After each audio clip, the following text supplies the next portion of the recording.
Off air. Off There we air. go. There you go. Live. We're live. Live. Hi, everyone. I'm Natasha Del Toro here, and I'm very happy to welcome you to our first Google Hangout on air. We're streaming live from Boston. I'm in Boston, New York City, and Central California to celebrate Hispanic Heritage Month. Unfortunately, Stable Life filmmaker Tricia Creason Valencia can't make it, but we have two other filmmakers that our audiences are going to be familiar with. We have Rodrigo Reyes, who is the filmmaker of Purgatorio, which is a visually poetic and brutal look at life on the U.S.-Mexico border.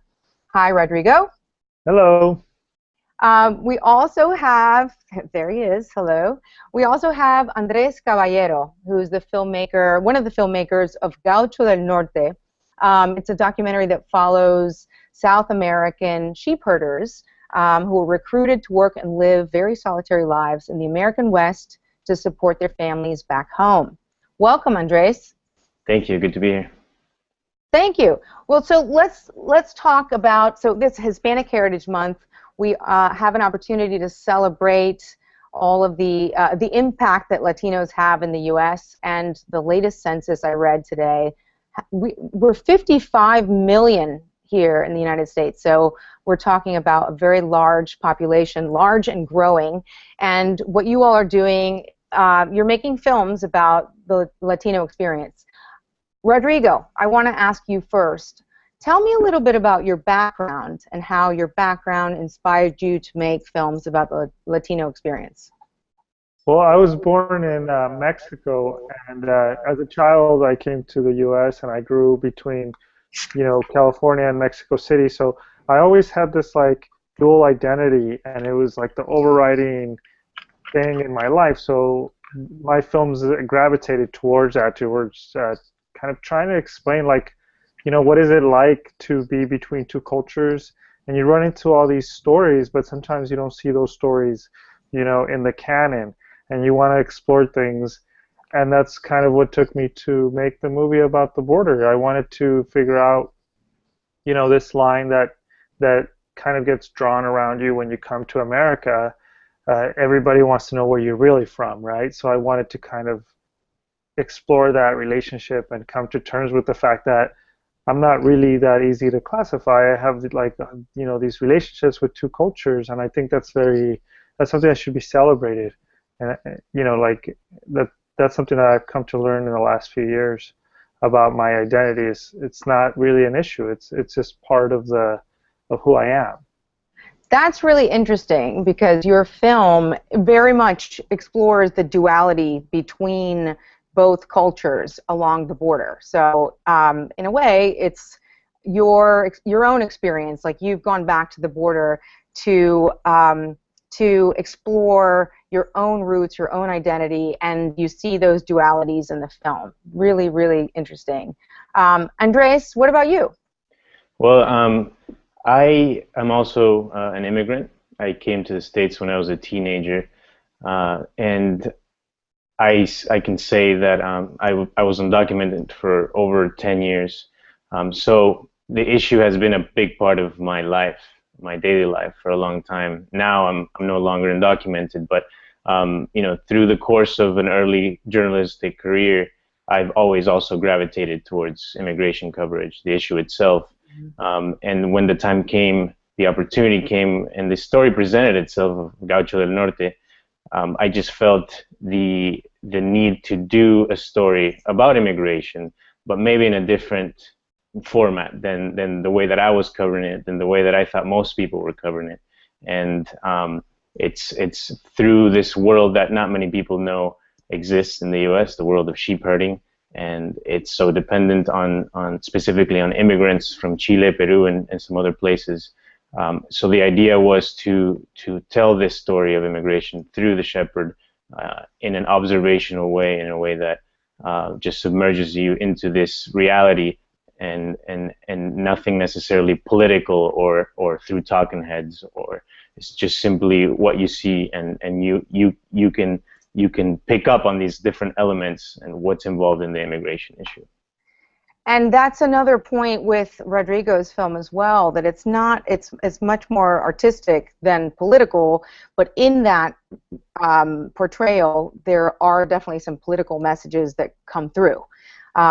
Did you know that the Pope mentioned gauchos on his recent visit to the U.S.? No, I did not. He did when he addressed, I think it was the U.S. Assembly. He mentioned the gaucho and the work ethic, which is such an important figure. It's such an iconic figure in Argentina, and he mentioned the gaucho as loyal and has like a strong work ethic. And so I thought it was interesting a part that you had, you made your whole film about the gaucho. Yeah, and that's just one experience, one of many professions, maybe one that's less known here in the States, but it did reflect. I think it was very representative of the work that immigrants come here to do, and definitely in itself, it has a lot of challenges. So it did become this very interesting world to explore. Mm-hmm. And how did you, one question when I was watching that film, how in the world did you find your subject and follow him from the time he left and came to the U.S.? Well, I had no idea that sheep herding existed still in the way that it's done so primitively in the U.S. I met a guy who had worked as a shepherd. He was from Chile, same small town as my main character, and him and his wife, they had just gotten married, she's an American, were about to do their interview at immigration for his green card, and I just asked him, what do you do? And he said, I'm a sheep herder. And I said, okay, like biblical times? He said, yeah. And I asked him to tell me more. Eventually I learned more about the story through him, and he's the one who told me, I have a couple of friends coming, being recruited by some companies in Idaho. If you want to get in touch with them, that's how I got to my main character. And I just called him from New York and said, look, this is what I'm trying to do. I know you're coming. It's a simple thing, fly on the wall sort of thing. Can we follow you during your time in the States? And he agreed. So we actually followed him from Chile, which was another layer that I wanted to add to the film, that being able to see that part of the immigrant experience, the last minutes with his family, the last Christmas in the Patagonian way that they did it. And then obviously that's a huge part of everyone's experience, doesn't matter where you come from, leaving something behind, many times it's family and a beautiful place. And it's nice that we were able to see that with Heraldo. A lot of people who were watching the film asked me, why did he want to leave this place? He has an incredible cabin in front of a lake, everything is utopic, but many times we're always fixed on the image that the life of the immigrant, it was just straight poverty and so on. And yeah, the economic factor is there, but it's also just the simplicity of wanting to give something more to your family, education and so on. So anyways, that's how we got to Heraldo, and then we followed him to Idaho. So basically, you stumbled upon them in a line?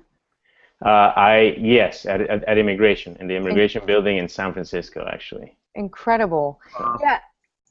Oh, Rodrigo, were you going to say something? I was just saying, wow. I mean, I thought the movie was beautiful, and the guy does something that is in the American psyche, right? Everybody feels like they could be a cowboy, right? Like we're always talking about this lost West, and here's this guy coming from, across the hemispheres to do this job. I think it's pretty fascinating. It's beautiful.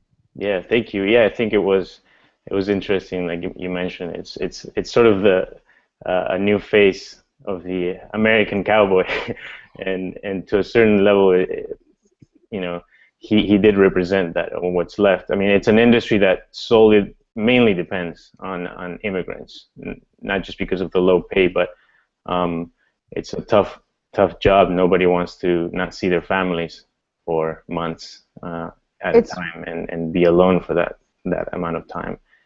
It's brutal. I mean, some of those images, it would seem so cold, and Idaho. You know, they're just out in the wilderness for months at a time, and really something that I don't think many people would want to do, and for such little pay, right? I mean, they weren't getting paid very much at all.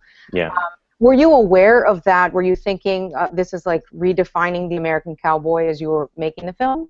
Well, it was just interesting to me. I think more than that, I was more fascinated with seeing a Latin America, Chilean gaucho cruising through the West, the Wild West. I think just visually that for me was, and also there were times where he took out his mate. You know, he was a loyal, avid mate drinker, which is a tea, a type of tea that's found in South America, and it's like the equivalent of coffee. And anyways, that's a typical element in the gaucho lifestyle.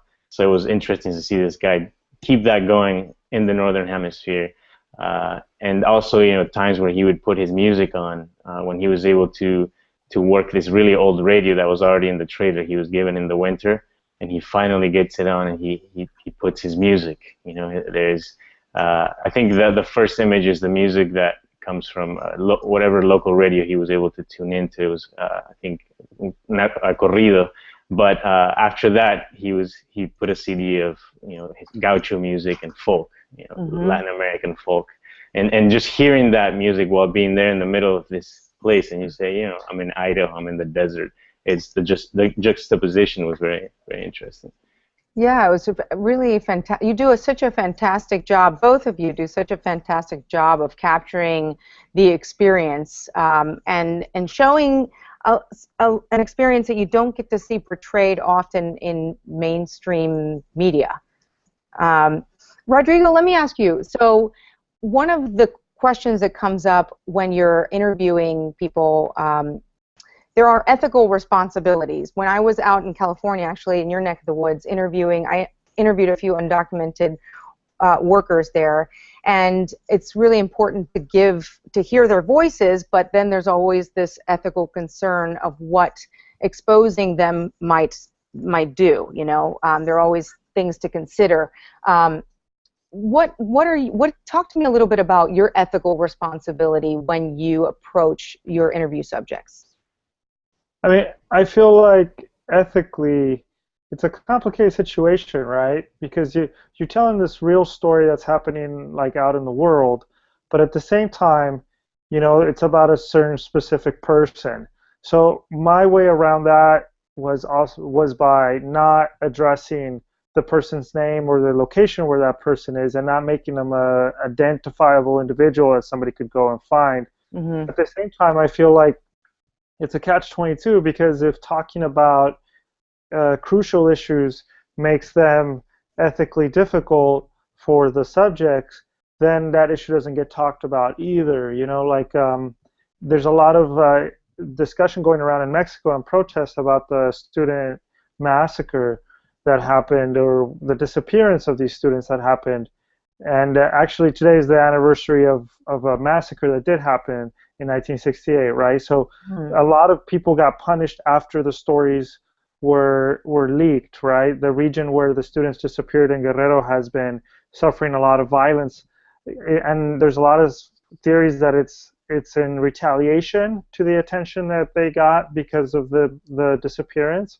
But at the same time, you have to discuss it. You know, it's the risk is already there. It's not a clean in or out for these issues. So I think if you're actually trying to do something that you feel is important and that digs deeper than just the surface, you know, with your film or whatever artwork you're doing, then it kind of, that justifies it ethically. I mean, it's sad to see that there's so much resistance around these issues that sometimes it creates, you know, backlash. But that's just part of the nature of making documentaries. I mean, you're engaging with the real world, and the real world sometimes doesn't want to hear what you have to say. And do you prep your subjects? I mean, how do you explain to them what you're doing and what some of the potential consequences might be of exposing their story? I think for me, you know, it really depends on the character, because sometimes characters, like in the film, that like the doctor that appears in the film is used to giving media interviews, and he's been in a ton of documentaries actually, let alone like press coverage. And then some of the undocumented migrants that I interview in the film, they're about to cross into the U.S., so they could become a target, or they could become their lives could become problematized by the fact that they appear in this film. At the same time, you know, when I approached them, I asked them, hey, are you interested in people hearing your story without any filter, without without me asking you to take part in anything that is, you know, like that I control the message. For instance, I met them at a church gathering, and the church made them do all these things before they could eat their breakfast, and that's fine for the church's message, right? But nobody was really like there to say, hey, what is your story and what is going on with you, person A, person B, right? Like, what is it that you want to share about your experience and what you've gone through? And I think for subjects that's very valuable. It changes, I feel, if I were to follow these characters over months and months, or maybe even years. I don't know how long Gaucho del Norte took to shoot, but like if you follow somebody for a protracted period of time, you start to build a relationship, and the film focuses just on their experience, and it becomes something that you have to address more fully, you know. But when you meet somebody for a scene, I think the trade-off is very clear, you know, like your voice, your testimony is part of this mosaic, and it isn't just, all the attention isn't just focused on you and your story. And in exchange, you know, you're providing something valuable to this cinematic experience. And to a conversation that we need to have. I just wanted to mention for folks that are just joining us now, this is our very first America ReFramed hangout for Hispanic Heritage Month, and we're talking to filmmakers Rodrigo Reyes and Andres Caballero. Rodrigo made the film Purgatorio, and Andres was one of the co-filmmakers of Gaucho del Norte. And you can stream both of those films on americareframed.com or at video.pbs.org. So I just wanted to mention that. Andres, what about you? What are your ethical considerations when you're talking to your subjects? I know you were just in Turkey and you were talking to an interpreter, right? I mean, there must have been. Talk to me a little bit about what was going through your mind and how you approach them and your ethical concerns. Yeah. Well, I was just in. I was talking to someone in Afghanistan for the next film. It's a story that is still developing, very sensitive as far as security concerns for the person. So. I was, trying my best, obviously, to prioritize their safety. I think just going back to the general picture, and with Heraldo Pacheco from Gaucho del Norte, there wasn't much of a dilemma as far as, he was a recruited, legal worker in the United States, guest worker. So there wasn't much of a concern in that sense. But I think generally I try to just be completely upfront. I try to always pitch them the idea in a way that I can also offer them something. And like Rodrigo was saying, what is it that they're going to get out of this? And you being loyal to that, to that cause as well. And always just remembering that before we are filmmakers or journalists or anything else, we are human beings. And so you have to kind of balance out, the ethical lines that an industry puts on itself, and then also your personal moral values. And I think for storytelling purposes, it's important to always be loyal to the story that you pitched. And also, in my case with Heraldo, it was a long time that we followed him. So it was about 2 years. And the risk with that is that obviously the story evolves. It did in our case, and it was always sort of, sometimes there are good days and bad days. We did several trips to Idaho, but it wasn't all, smooth all the time.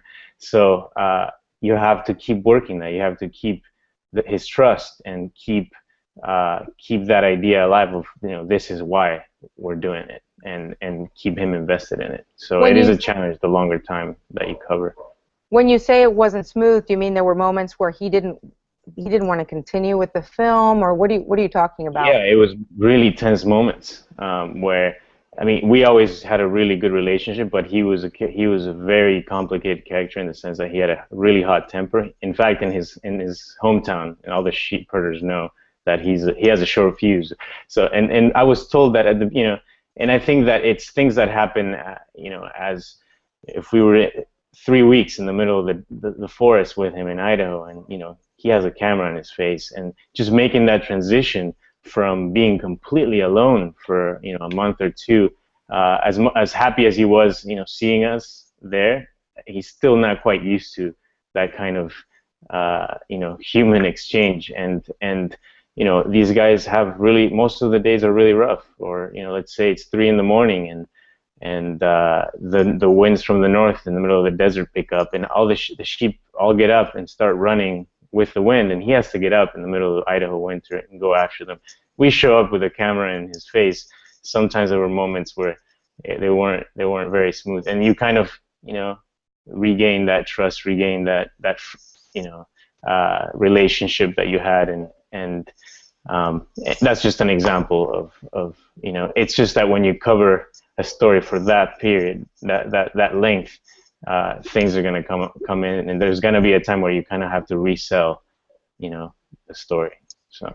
Yeah, that was something when I was watching the film. I also, those extremes of him being so alone and you being there with him, I also wondered if when you left, he felt like he must have been so sad that the company that he had was leaving him. Did he ever talk to you about that?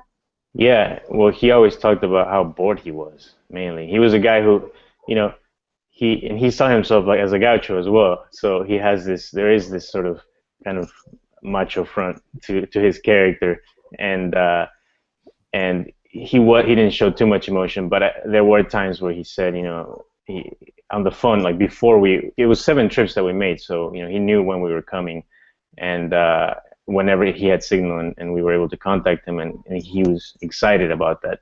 And then when he didn't show too much emotion when we left, but I think one of the last times we were there in the forest with him, the last shoot, I left him a letter, and he was responsive to that, and he kind of opened up and talked about loneliness, and that he appreciated that we were there and so on. But it also, that can interfere. We were trying not to. I mean, obviously we're shooting a documentary, exploiting the solitude, loneliness aspect of it. So we're trying not to be present, but obviously it's impossible to completely not engage with him. In fact, there were times where in the middle of the shoots where he wanted to, coexist with us, and we didn't know how to keep him, let him know that we're not here. That took a long time getting used to. Yeah, I imagine. And I wanted to talk about, we're discussing ethical responsibilities, and you've both given a voice to people, telling stories about sheep herders or looking at life along the U.S.-Mexico border. Talk to me a little bit about these. We're in an interesting political climate right now with things like, I don't know if you heard about Donald Trump's comment about Mexicans, right, where he said all Mexicans in one of his speeches that all Mexicans are rapists and drug traffickers. He's since retracted his comment, I believe, but when you're in a political climate where there's such rhetoric and people are making comments like this, and you guys are both telling stories to really that address the Latino experience and that offers a much more complete picture of the different kinds of experiences, the range of experiences. Talk to me about, why do you feel like it's so important to tell these stories, and how do your films go beyond some of these cliches of how Hispanics are portrayed in the media? Well, I mean, it's just it's these are American stories. These are like universal stories of our humanity. It's just that they get checkboxed into this very narrow political field. But the storms will pass, and the one night stand of Donald Trump will go away, and we'll be left with this like idea of we are not one. We don't connect with each other. But I think the pain of the border or the experience of Gaucho del Norte, that's extremely American. It's human. What is American? I don't think people even who feel so scared about immigrants even understand what America really is about. I mean, we're so complex, and we're so diverse, and we're so rich, and our art has to reflect that. And whether people are willing to listen now or listen later, that doesn't take away, from the truth of that. I mean, it's a larger truth, I think, than what you see on the campaign trail. So often, like the campaign trail is about fog and mirrors and all this other stuff, but it doesn't really ground itself in like the life of one person, like in Andres's film, or it doesn't even take a look at the place itself, the border itself, like we did in Purgatorio. And it's just, Purgatorio is a frustrating film. It's a difficult film. It's a complex film because you have all these characters echoing each other all the time and giving you different points of view. But that's reality, So it doesn't. I don't really get intimidated or upset when I hear Donald Trump saying those things, because I see it as a challenge for our community, whether we're from Chile or Peru or anywhere, just to kind of start getting our voices together and kind of organize ourselves politically. I think it's actually a positive thing, because he makes this urgency for us to respond. Mm-hmm. Whereas without him, I think the Latino population as a whole has kind of coasted a little bit on this issue of how do we come together in spite of all our differences. If you're like this old school Chicano, or like you just arrived today from Latin America, like there's something that bonds that experience. And I think we have to take this opportunity, because we're not always going to have such a clear like ogre or boogeyman to reference. You know what I'm saying? So Donald Trump is galvanizing Hispanics in the U.S. then to organize and speak out, and perhaps to make art like what you guys are doing and make documentaries. Yeah, definitely. And in a sense, we're lucky that a candidate is willing to say things so clearly and just crassly and offensively, because it makes it very clear for us that we need to really like step up our own game. But I feel like politically, even though we're 55 million people, there's a lot of lack of unison. And, that's the real crisis, I think, for this, for the Latino communities. How do we unite? How do we work together? How do we affect the public dialogue? Because Donald Trump is not going to get elected, but that voice might go back into the underground, into people's like quiet conversations at home, instead of being so public and so open and kind of gross about it. And so I think we really need to reflect about how do we come together, as a community, and how do we build these bridges around people like this guy. Right, definitely. Andres? I agree with Rodrigo that it's a good opportunity for us to kind of step up our game, and as filmmakers too, in the way that we portray Latinos in the U.S.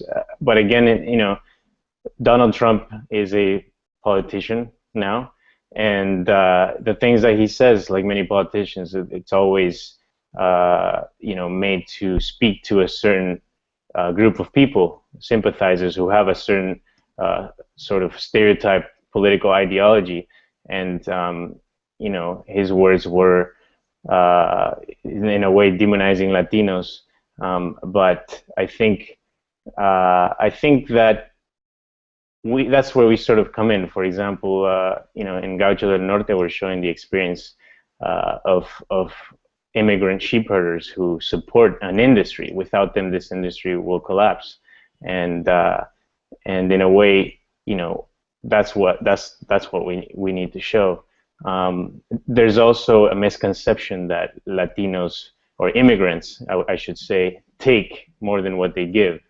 And I think that there is a large group of people in the United States who still believe that, and this is how we can show that people like Heraldo Pacheco, who have to come and leave their families for 3 years, they're the ones keeping an industry alive. They're the ones who are keeping these family ranchers, these ranchers who have been herding sheep for generations in business. So I think in a way we need to do a better job at portraying Latinos and in a way in how what they bring to the table, and show what they bring to the table rather than what they take or benefit from. Both very eloquent responses. But the problem is there's large segments of the population who, for whatever reason, are feeling, they're like you said, sympathizing with, and Donald Trump may be speaking for large segments of the population. The question is, how can they see your work? It seems like we have a very polarized media.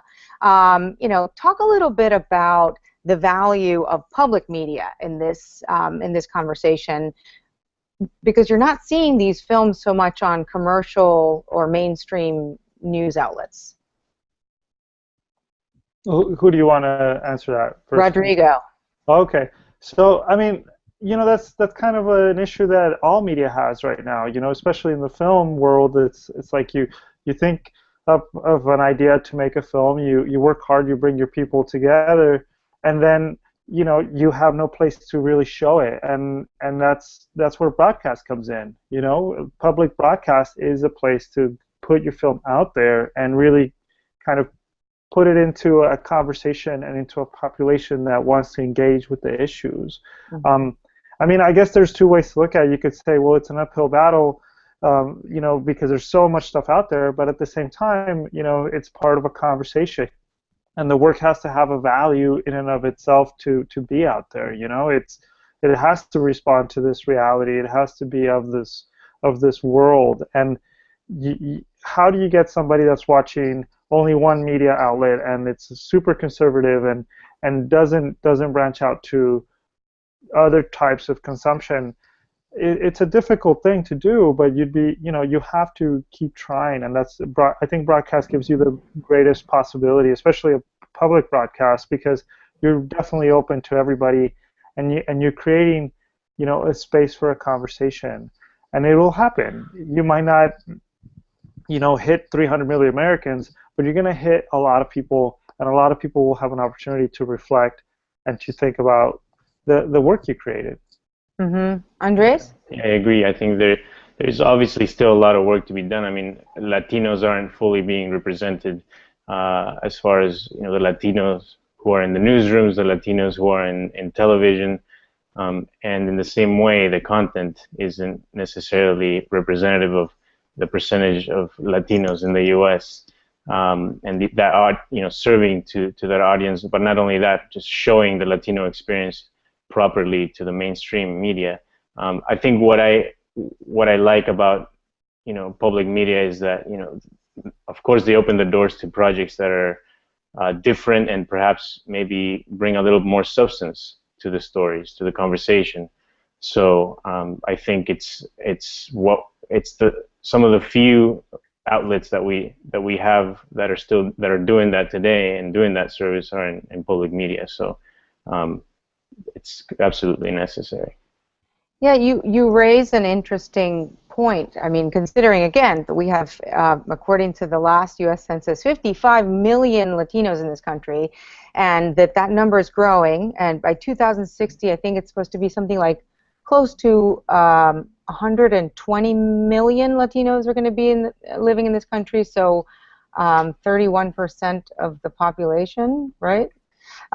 So we're talking about a massive group. This is a huge cultural shift and change, and we need to understand, what is the experience of these people? What are the experiences, and what are the issues? Because this is a huge segment of the population, and it is changing the face of this country. So I was reading an article the other day from an emerging Latina actress who was saying that still a lot of the parts that she gets are, you know, the maid or just, you know, still sort of these cliches that you get in the media of Latinos. How do you all move beyond those cliches? What are the cliches, first of all, and how are you all trying to move beyond it? Is it simply by telling the personal story? Rodrigo. So you know, like what you're saying is something I wrestled with for a long time, and I used to think that the work needs to be overtly political and overtly address this issue. You know, like you have like the gang member, you have the maid, or like, you know, is typically uneducated with bad English, but also bad Spanish, and it's just a very superficial look at our culture. And then I started looking at the career of a writer I really love, Gabriel Garcia Marquez, right? And you look at his life, and it's super political, but then you look at his career, and it's all his best books are about love, most of them, right? They're all about people in love. And so what he's saying is, I embrace life, I embrace my universe, I embrace my community, and I create like this, the best art that I can from this place. And I think that's really how, you know, as a filmmaker, how you should think about it, because it isn't the issue, it's about the community, it's about celebrating like your own cultural context and celebrating it as a human value, you know, taking it to that scale, making that character or that story like something that anybody can relate to, something that is just, that has value in and of itself, you know, because that's going to shift the paradigm, you know, that's going to shift it a lot more than attacking the politics from the point of view of a filmmaker, you know, just creating amazing, interesting stories out of this context, you know, where you might be at the intersection of all these different identities, and nobody else can tell a story from that point of view. I think that's very valuable, and I think people really respond to that. So addressing these universal themes. Yeah, addressing the humanity and the, you know, like if you really work as and see your work as a piece of art, that grants it enough value and dignity to exist. And if you're true to yourself, you're going to talk about your community, and you're going to talk about it in a way that feels authentic and celebrates it just because it's art. You know, I think of books like I said, like 100 Years of Solitude. It's like, you know, it's an amazing book. It doesn't, the characters are not black or white. It lives in its own universe, and it's something that touched people across the whole globe. And I think sometimes in the U.S. we forget about that. Like, it's just like the person the person living across the freeway or on the other side of the tracks, you know, their story is just as valuable and just as powerful and complex as anybody else's, you know. And I think that I'm very excited whenever I see work that is complex and that really cuts across that and just exists within its own universe. You know, like in Andres' story, you see like this guy, you know, taking on a role that blurs these borders, and also, you know, his personal journey as a guy who realizes what are the values that he really cares about. Is it the money, or is it being at home with his family? And that's something anybody can relate to. And when you see it, you know, with a Latino context, it really crosses a bridge, you know, because an audience that watches it, even another Latino, realizes, you know, like that's a part of our experience that I had never seen before, you know, and that's what makes it powerful to me. And the sacrifices that people are willing to make, I think, is also something that is very humbling as a viewer. I just want to, just real quick, I want to chime in and remind people, in case they're just joining us now, that we're about halfway through our hangout, and that if people want to, they can send you guys questions. They can tweet comments on Facebook or Twitter at America ReFramed, hashtag HHM, which stands for Hispanic Heritage Month. So before we wrap up here, just to let people know that they can send you guys questions, and I'll try to get to those questions so that you all can answer them. So Andres, what were you like? You know, continuing that conversation. What are your thoughts about moving beyond some of those cliches? Yeah, I think obviously in the mainstream media, mostly we see these characters that you pointed out. You know, any stereotypical character supposedly representative of Latinos, um, the maid, the gardener, and so on. Nothing, wrong with those professions, of course, but I think one thing that's changing, as you were giving the statistics of the population and how it's moving, the Latino population in the U.S., how it's growing. We also need to understand that Latinos are no longer, or not necessarily see Latinos as a minority. Instead, embracing the idea that Latinos are now part of the mainstream, and the characters that we see should also be picked, by these producers or directors or whoever is making these decisions in the media. Just being conscious of that, and not necessarily separating, the different races in within their shows or programs and so on. So I think, yeah, I think there's still, in general, we're still quite behind in that sense. I want to shift now the conversation a little bit to the craft. Both of you have done an amazing job of, I mean, the cinematography in your films is really stunning. Is this part of a Latino documentary aesthetic? Talk a little bit about your craftsmanship in your filmmaking and some of the way that you visualize your stories. Andres. Okay, sure. So I think that I'm not sure exactly if I can pinpoint the general aesthetic of Latino cinema or film, but the films, for example, that I've sort of gravitated towards tend to be, from Latin American filmmakers like Pablo Larraín, Lisandro Alonso. Very, the pace is definitely slower than what we would see in most U.S. films, generalizing, and just a more observational approach, maybe a little more raw, and I think that's what I've sort of started to embrace in an early filmmaking career, and the idea again of making a documentary, telling an immigration story in an observational way, where neither I or my co-director were in it, in a way that you have this environment, this raw environment, this experience that you're watching the immigrant go through, that really hopefully catches the spirit, the immigrant spirit, and in a way helps you process immigration at a more personal level, rather than through the political lens, or through a film that is with a more activist tone. So I think that the style of Gaucho del Norte is very much inspired not only by these influences that I mentioned, but also the type of story that we wanted to tell, and not necessarily chew it for the viewer, but just have them feel and decide what's wrong with this picture, and also appreciate the romance and the darkness that is all within this world of sheep herding.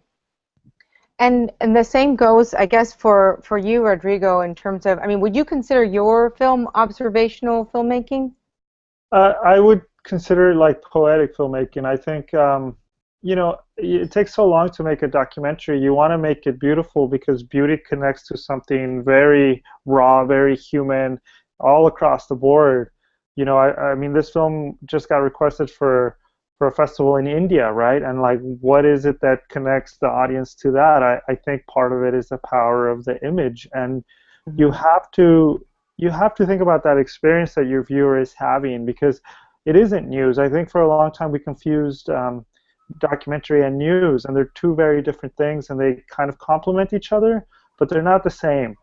And so for me, I wanted audiences to feel this place, through this lens of like portrait, a portrait of the landscape, a portrait of these people.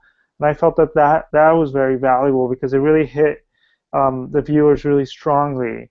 It really makes it a lot more of a visceral viewing experience because it's so beautiful, but at the same time it's so broken. And that contrast is very frustrating for a lot of viewers, but once they get through it, they realize that the beauty and the violence of the situation kind of go hand in hand. They're not opposite to each other. Mm-hmm. And so that's kind of one of the things I feel is so interesting about making films, because you create an experience for somebody, and then they have to go through this whole experience that you crafted and that you built piece by piece. So for me, the most exciting films that I see come out are usually documentaries because they play with the form, they bring in fiction elements, they do all sorts of things that are just so built around the beauty of the experience. Whereas you go into your multiplex and so many of those pieces are like very they're full of tropes and they're very predictable. Whereas a documentary could be told all from found footage or all by the observational technique or by creating these landscapes and these beautiful portraits of people. So I always feel very excited. Yeah. It's not formulaic then. And with your filmmaking, I mean, is there a Latino documentary aesthetic? I would think about where does that end? Where's the border of that? Is it just in the U.S.? I think if we're thinking about the U.S., I think it does as well, like Andres says, to look, to our colleagues and our cousins in Latin America, because they're doing very fascinating things with documentary. Pushing the art form, and so that's where I look to. I look to folks in Mexico, or I look to folks across the continent, and just to be inspired by how they approach story and how they approach, like challenging the viewer with very complex material in innovative ways. Mm-hmm. And you've shown this to audiences both in Mexico and in the U.S., and now you said it's being requested in India, yeah?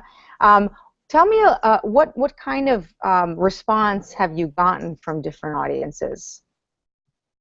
I mean, it's very interesting. The U.S. and the Mexico audiences kind of mirror each other. They both feel like they discover this place through the film, because the conversation, especially when I get to talk to audiences, you realize that it's an issue that is uncomfortable, and many people don't want to look at this border. They don't really want to look at the details of what life is like in this place.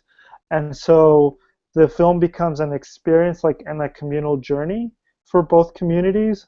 And I think that's very valuable, because if we're talking about, doing some sort of policy for the border, whether you're in Mexico or the U.S., you need to experience this place and you need to feel this place. Mm-hmm. So it always turns to that. And for instance, in Mexico, people talk about never knowing where their father or their mother went through, like never knowing what this limit line was like. And that's very valuable. Mm-hmm. And Andres? The response that we've received from the audience where we have presented the film. I mean, it's only been in the U.S. So far. We did have one screening towards the beginning of the project at the Guadalajara International Film Festival in L.A. So the audience was mainly, many who came from Mexico. In general, it was sort of this. They seemed curious, and many, many had no idea, just like I didn't. About this world of sheep herding. So in that sense, it introduced something. They were happy to be introduced into a new world they didn't really know existed.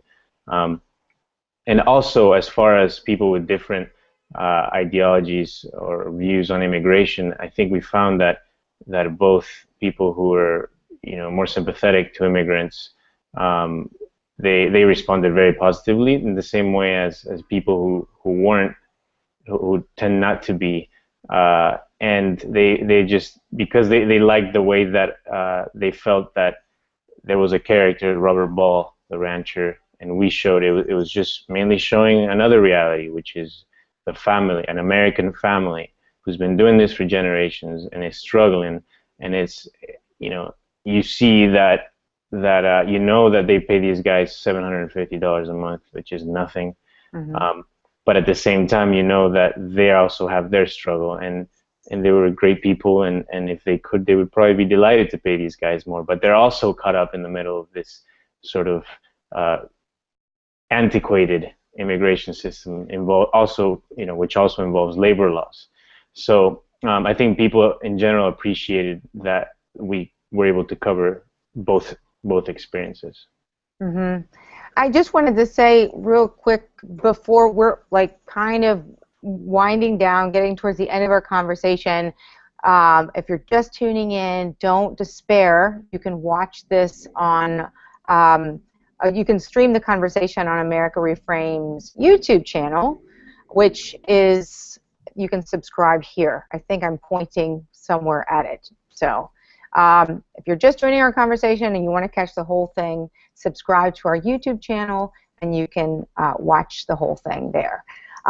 So I want to go now, as we're starting to wind down, let's talk a little bit about what advice would you both give to emerging Latino filmmakers now that you've been at this game for a little while? What would you tell them? Andres?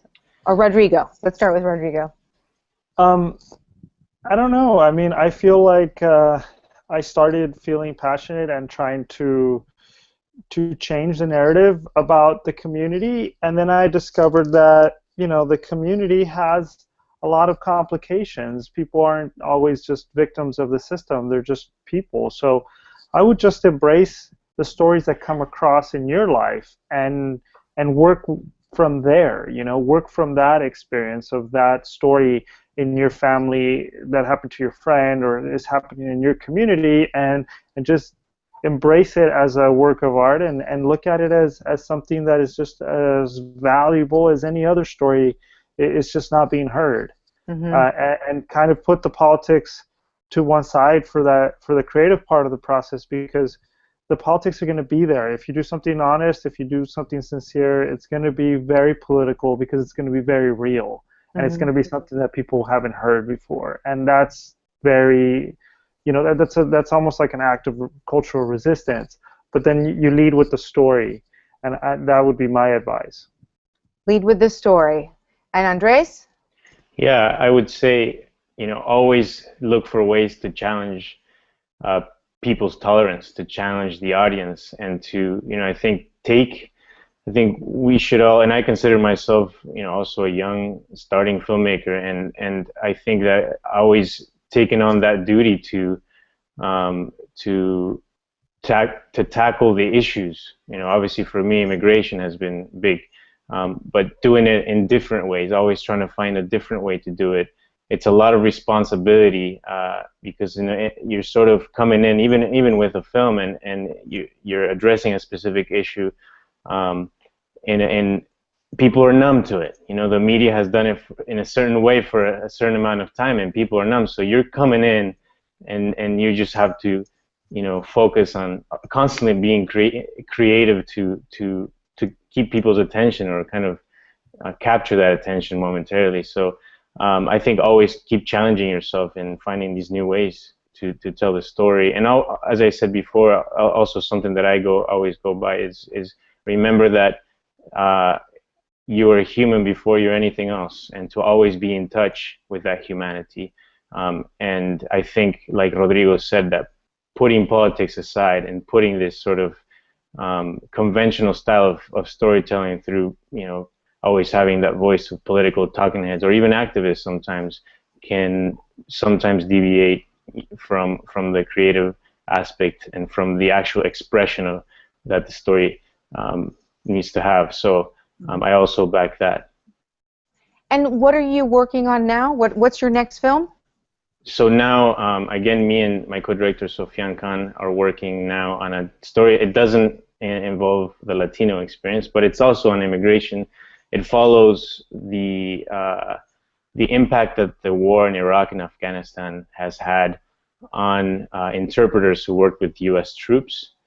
And once the war ended, what happens to these guys? Many have lost their lives, and we try to follow different characters, Iraqis and Afghans, and try to show what happened with them, what's being done for them, not being done for them, and how they're rebuilding their lives after the war. So it's focused on the interpreter experience. And they're in very precarious situations, right? I mean, they can't. No one can know if they're still there. If their identity is revealed, they could be put in a lot of danger. Exactly, and many of these interpreters who work with U.S. troops have been hard-marked men by the Taliban, by ISIS, or other militias. They're considered traitors, to their countries for working with the U.S.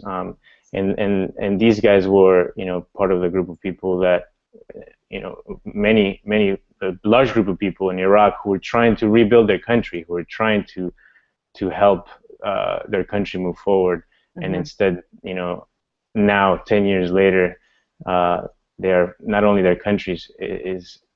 You can argue whether it's better off or not, but they're definitely not better off. They've given it all, and now their families are also at risk. So they just have to leave, and that's the bottom line. That sounds amazing.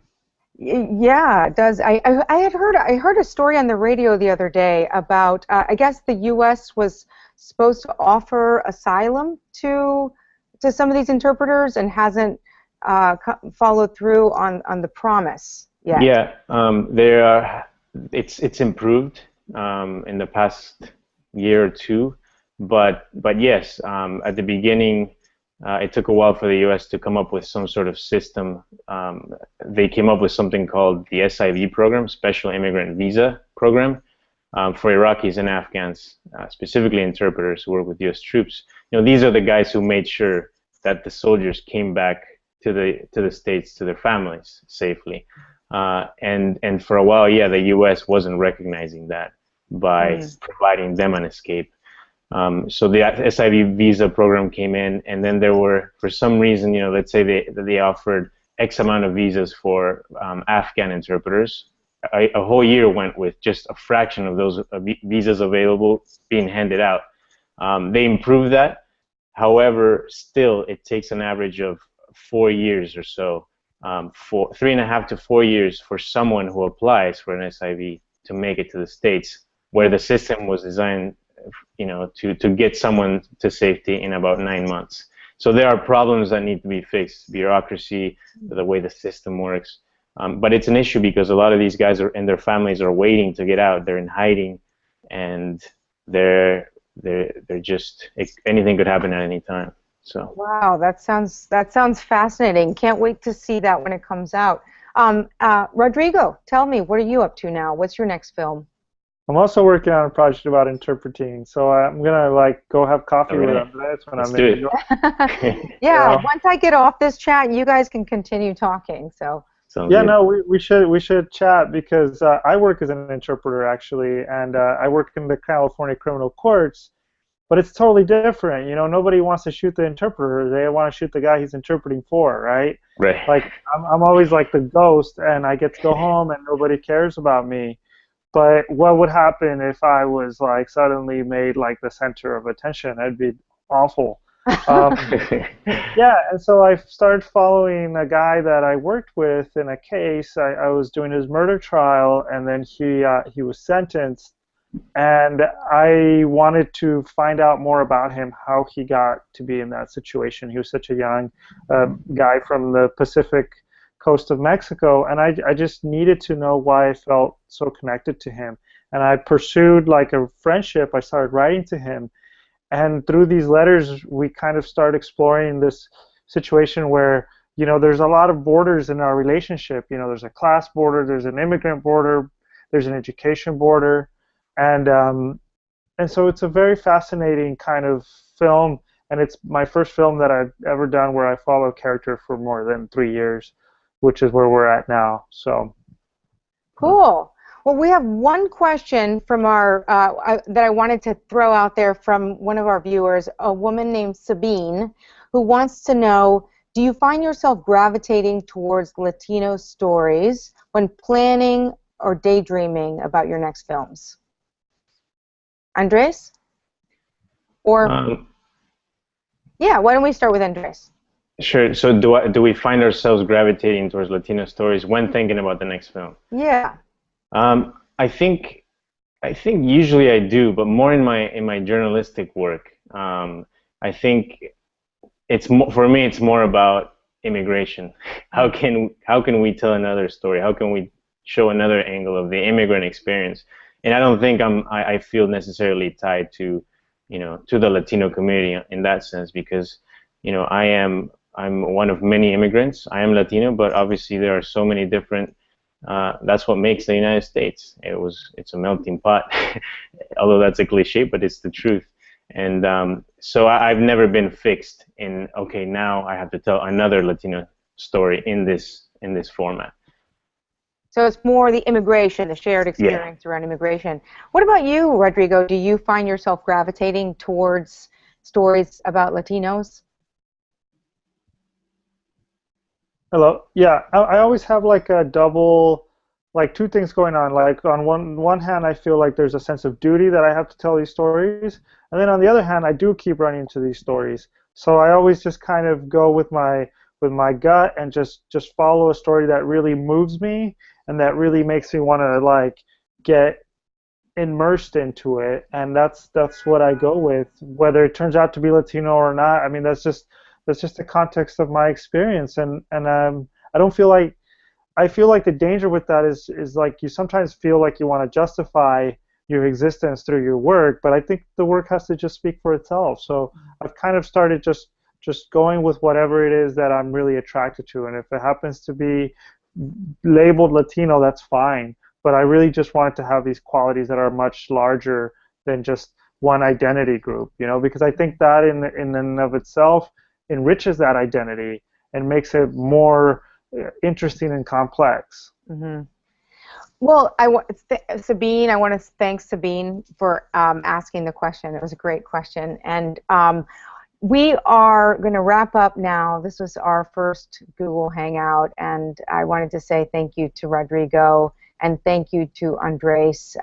Really great conversation, and thanks for bearing with us with any sort of weird technical things. Like I said, we're just getting started with this, but I really enjoyed the content of the conversation, and I hope our viewers did too.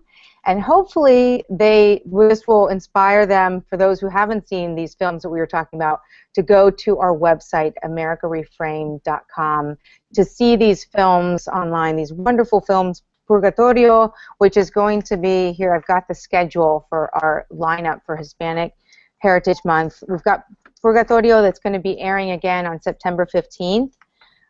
Wait, is that September 15th? Oh, it aired September 15th. Okay, so that's Gaucho del Norte, September 22nd was going to be airing. And of course, Purgatorio is directed by Rodrigo Reyes. Gaucho del Norte, directed by Sofia Khan and Andres Caballero. We were just talking to Andres. Stable Life, directed by Sarah McPherson, is going to be airing October 6th. And Deputized, which is directed by Susan Hagedorn, and that's going to be October 13th. So anyone that is interested can watch these films, these great films, on our website, americareframed.com. And so for more information, follow us on social media and check out America Reframed's website at worldchannel.org. Thank you again for joining us on Friday night. We hope to do this again soon. And we can't wait to see your work. Thanks, guys. Thank you, Natasha. Bye-bye. Okay, bye.